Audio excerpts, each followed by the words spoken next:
7/2/2026 தை மாதத்தின் 24ஆம் நாள் சனிக்கிழமையில் தேய்பிறை சஷ்டி. முருகப்பெருமான் வழிபாட்டிற்குரிய இந்த நாளில் தவறியும் இந்த காரியங்களை செய்யாதீங்க. உங்களுக்கு முருகப்பெருமானை பிடிக்கும் அப்படின்னா ஓம் முருகா அப்படின்னு இந்த ஆடியோக்கு கீழே கமெண்ட் பாக்ஸில் டைப் பண்ணுங்க.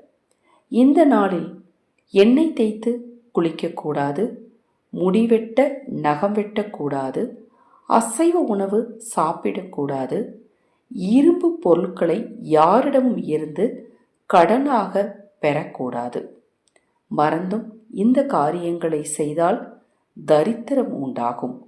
இதுபோன்ற எண்ணற்ற தகவல்களை தெரிந்து கொள்ள நமது சேனலை சப்ஸ்கிரைப் பண்ணிக்கோங்க. அனைவருக்கும் எனதன்பு வணக்கங்கள்.